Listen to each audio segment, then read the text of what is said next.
ขอนอบน้อมแด่พระพุทธพระธรรมพระสงฆ์ขอเจริญศีลเจริญพรออกตนญาติโยมทั้งหลายมื้อนี้สามเณรสังกิจจะก็จะได้นำเอาหลักธรรมคำสั่งสอนขององค์สัมมาสัมพุทธเจ้ามาให้พวกเราได้สดับรับฟังกันธรรมะในมื้อนี้ว่าได้เรื่องการวางจิตเมื่อถูกกล่าวหาพระพุทธเจ้าเพิ่นได้ตรัสเอาไว้ว่าทางแห่งถ้อยคำที่บุคคลอื่นจะกล่าวหามีอยู่5อย่างเหล่านี้คือ 1. กล่าวโดยกาละหรือโดยบ่แม่นกาละ 2. กล่าวโดยเรื่องจริงหรือโดยบ่แม่นเรื่องจริง 3. กล่าวโดยอ่อนหวานหรือหยาบคาย 4. กล่าวโดยเรื่องมีประโยชน์หรือบ่มีประโยชน์ 5. กล่าวโดยเมตตาหรือมีโทสะในภายในภิกขุทั้งหลายเมื่อเขากล่าวอยู่อย่างนั้นในกรณีนี้พวกเจ้าทั้งหลายจงทำการสำนึกดังนี้ว่าจิตของเขาจะบ่ปั่นป่วนเขาจะบ่กล่าววาจาอันเป็นบาป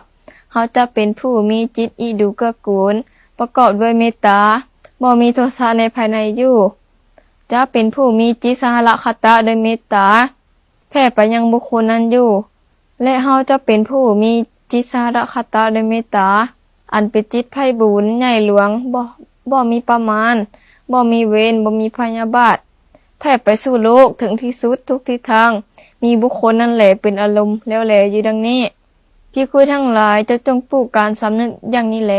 ภิกขุทั้งหลายถ้าโจรผู้ค่อยซ่องย่อมเลื่อยอวัยวะน้อยใหญ่ของไผผู้หนึ่งโดย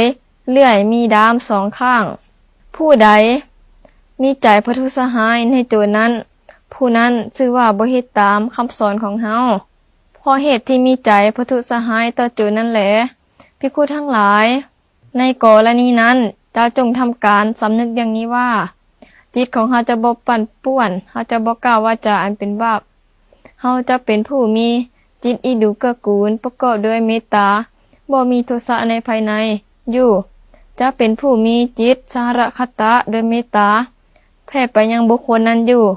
และเฮาจะเป็นผู้มีจิตสหรคตะด้วยเมตตาอันเป็นจิตไพบูลย์ใหญ่หลวงบ่มีประมาณบ่มีเวรบ่มีพยาบาทแผ่ไปสู่โลกถึงที่สุดทุกทิศทางมีบุคคลนั่นแหละเป็นอารมณ์แล้วแลอยู่ดังนี้ภิกขุทั้งหลายจะจงปลูกการสำนึกอย่างนี้แลภิกขุทั้งหลายเจ้าจงกระทำในใจถึงอุบาทอันเปรียบโดยเลื่อยนี้